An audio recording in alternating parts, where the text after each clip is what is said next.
Peace and love, everybody. Salute you guys. I hope you guys are doing well.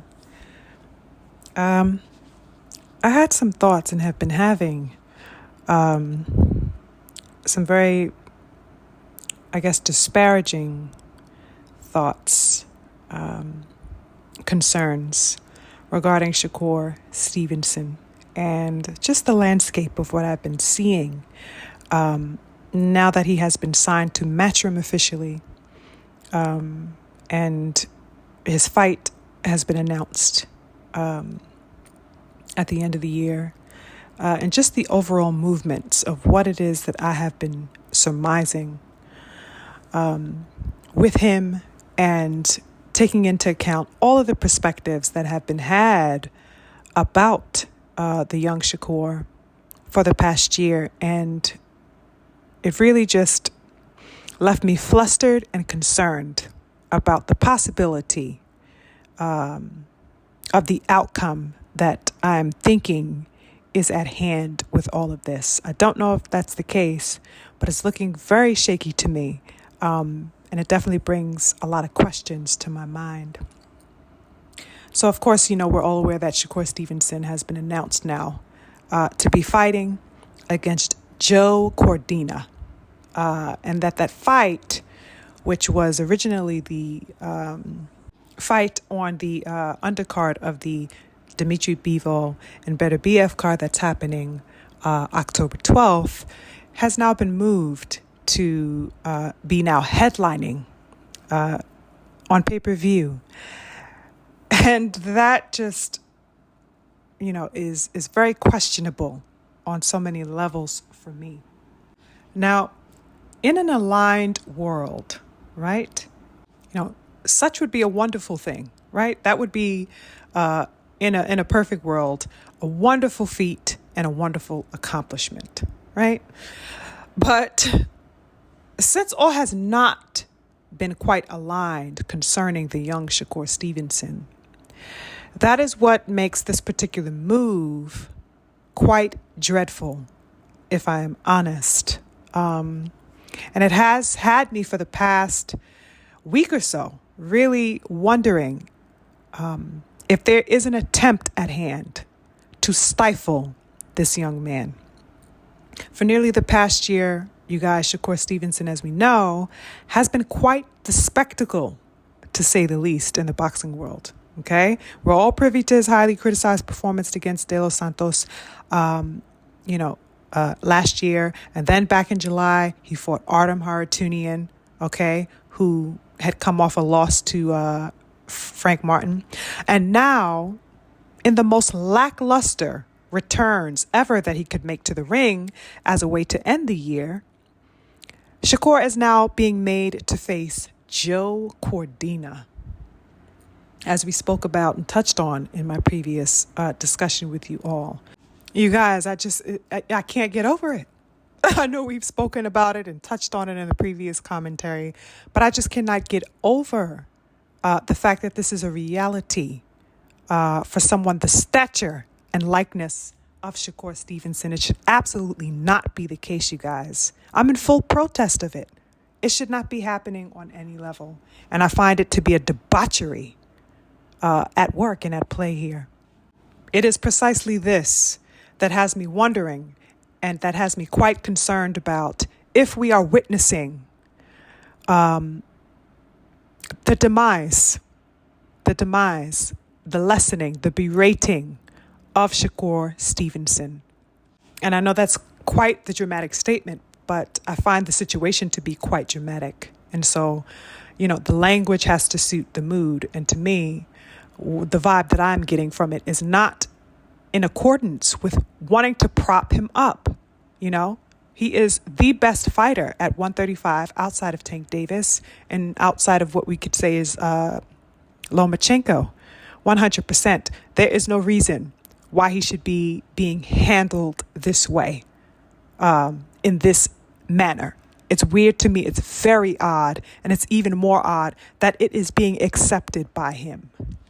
I have questions. I have a lot of questions about this Joe Cordina fight being made to headline the pay-per-view. How the fuck did that happen, y'all? Who made that decision, you guys? Joe Cordina, a 130 pounder, not 35 pounder, a 130 pounder, who was not only coming off a loss, as we discussed previously, but let me remind you bitches in the back once again that this man was also knocked spark out in his last fight. This is the Joe Cordina we are talking about. And now Eddie Hearn and Turki Al-Sheikh are putting that fight as the headlining pay-per-view? What prompted this decision, you guys? That's what I truly need to know. Shakur Stevenson has never before fought on pay-per-view. As great as he is, he has not in his career ever fought on pay-per-view previous to what will be commencing on October 12th. This is the fight that you select for his pay-per-view debut? This fight? A fight that no one is anticipating? A fight that no one has asked for or wants? A fight with basically an opponent that nobody is checking for or ever been checking for? What is going on? The questions are just surmounting endlessly in my mind. I cannot get over what is taking place. I know I'm not the only one that finds this absolutely bizarre. Let's also not forget, you guys, that Shakur's previous promotional network, ESPN, and his former promoter, Bob Arum, all conspired together during Shakur's last fight against Artem, where they showed basically the audience in attendance packing up their shit and leaving the arena mid-fight. This is what the camera decided to pan in. I've never seen anything like it in a boxing match where the camera just zooms in to find all sections of people who are leaving. These people could be getting up to go to the bathroom, get up to go get something to eat, refresh themselves or whatever the case. But no, the speculation is already being made. It's already being implied and insinuated. It's been inculcated into the viewer upon them watching these people get up and leave that, it's due to Shakur Stevenson. He's boring. Because that's the narrative that they have been spinning about this man for the past year, is that he cannot hold anyone's attention. He's boring. He's not an attraction. This is the narrative that they are spinning. And they further embed this and implant this in the minds of the people watching by showing such a spectacle as people getting up to go wherever the fuck they're going. It's insanity. This is what Shakur Stevenson has to deal with now as he is being made to headline a pay-per-view. He's coming off the back of that situation, okay? The deliberate misuse of his reputation as a fighter. That's what he is coming off the back of, headlining, quote unquote, this new pay-per-view that he's going to be having in October. He's got to ride that bandwagon and now be made to headline a pay-per-view. Are these people looking for failure? Are they looking for the aha? Is that what they're looking for out in these streets? Aha, I told you, see? He's boring. He only sold 7 goddamn pay-per-views. Is this what they are looking for? Is this what they are trying to milk from the situation? Is this further their way to get a stamp and put a stamp on the notion that this man is boring, the notion that this man is not an attraction? So he's being made to look like he's going to be headlining. Oh, that's a good thing, right? Because that's what he would think. That's what one would think upon seeing that. Oh, okay, his first fight with Matchroom, they made him headline pay-per-view. That's how much they believe in him. But rather, what's working is a counteraction, a counter dynamic that is doing and setting forth to accomplish quite the opposite, which is the tarnishing of his reputation and the solidifying of the fact that, he is of no value as a fighter to fight fans. This is a reason why fight fans should not invest in him, right? It's very insidious. This is what I'm peeping from the sidelines, and I'm hoping that such is not the case. I would really hope that it's not, but it's just things that the math ain't mathing. The math is not mathing. And the math damn sure ain't going to be mathing with them goddamn pay-per-view numbers come fight night. if those are ever revealed, that is. You know what I'm saying? It's just not a good look. And it's not necessarily, not a good look because it is Shakur Stevenson. It is not a good look because of the matchup. The matchup is absolutely no good. I'm wondering, what are their projections for this fight? Okay? How could they have any, realistic projection for this fight when this matchup has generated nothing in its build-up? It's not been built up. People have no interest in it. There's no storyline to it, whatever. What could they possibly be expecting to have? Are they realistic about these projections that they have in their mind, his promotional team?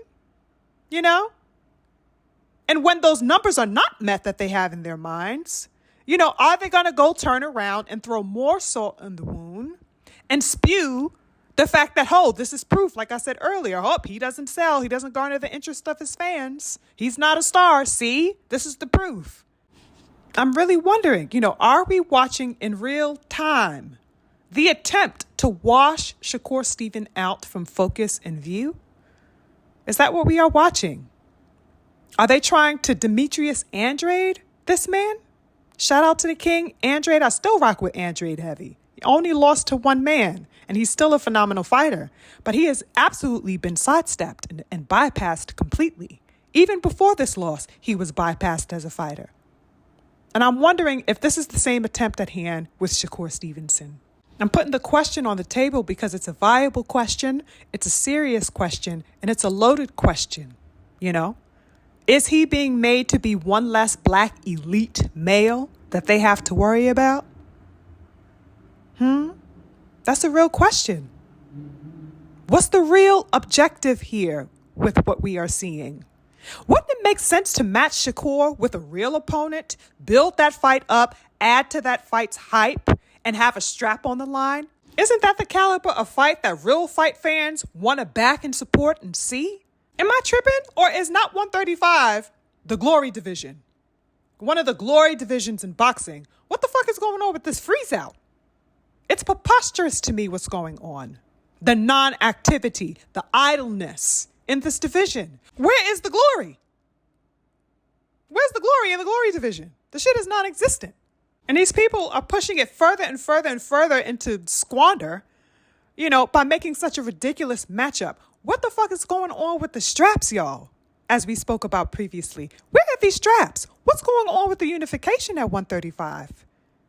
I cannot take this. What's the real objective at hand here? What could possibly be bigger than a champion fighting to unify with another champion? The solidification of the straps. Where is the championship bout at, y'all? What better way to announce Shakur Stevenson, as far as Matchroom is concerned, than to pair him with another champ? Where is Baranchik? You know what I'm saying? Why else would Shakur have been signed to Eddie Hearn if it wasn't to prove that he is the best? And what's Eddie Hearn's objective? Why would he have signed Shakur if it wasn't to prove that Shakur was everything that he says he always is, hands down the best at 135, the most skilled, the most talented? What the fuck did you sign him for if you're going to put him in there with a goddamn Joe Cordina? What better way to counteract all the folly that's been going on about Shakur Stevenson, that he's a quote-unquote runner or quote-unquote boring or this, that, and the third? The fuck is going on here? If you're not going to counteract those narratives by placing him in there with a monster, with a killer and a hitter like him. I honestly think that, Shakur Stevenson should have just sat the rest of the year out if that's the case. I know we spoke about last time also, he's, activity. People will say that, at least he's keeping active. He fought in July. He'll end the year, only a couple of months later, with Joe Cordina, at least he'll be in the ring and stuff like that. But it's like, nah, I'm over quality versus quantity. You know what I'm saying? Get the fight that you want, sharpen and prepare for that. And, preserve your reputation. Preserve your gangster out here, because that shit is needed in the boxing world. And since Shakur's is already up for grabs, it seems, everybody pulling here and tugging there and poking there at this man. You know what I mean? Why would you get in there and destroy further the character that people are already having in question? or the skills or the talent at least that you aren't showcasing it in an exciting way. Why would you go in there and fight a non-exciting fighter? Didn't Shakur say, well, if you match me up with better opponents, you'll get the better me? This is not a fucking better opponent, bro. I don't know what rock you done fell on and bumped your head on, but goddamn Joe Cordina is not a better opponent. If a former Olympian, Artem Haratunian, wasn't on your level and you complained about him not being up to caliber for you to showcase your best skills, then what the fuck is Joe Cordina? Give me a goddamn break, please, and miss me with the nonsense. For me, honestly, you guys, the question marks are absolutely replete within this whole scope and within this whole dynamic and situation. I don't know what to think at the moment as far as this is concerned, because he's complicit in all of the charades and all of the nonsense that is taking place with his acceptance and with his going forward to fight Joe Cordina. So it's like, I can only point the finger but so much before returning it back to him. I really don't know if it's his excitement, to have a new deal, to be away from Top Rank and Bob Arum, and just, within a new environment, within, somebody who seems very spirited about having Shakur on the team, as Eddie Hearn has presented. Maybe that's what's got him anxious and like, okay, yes, I'll sign up for this, I'll sign up. I don't know what's going on. If it's just his excitement level or his readiness to start anew, that's got him making that decision to fight the likes of a Joe Cordina or whatever have you. I don't know. But I'm definitely filled with questions about if we are watching the slow fall of a tower. I hope that's not the case. Shakur is one of the best fighters in boxing as a whole. Okay, so I don't want to speak ill on him or to predict ill for him. But I just do not like the moves, and I'm waiting to be proven wrong. That's all I could say at this point. That's it for me, y'all. I'm on to the next. Peace.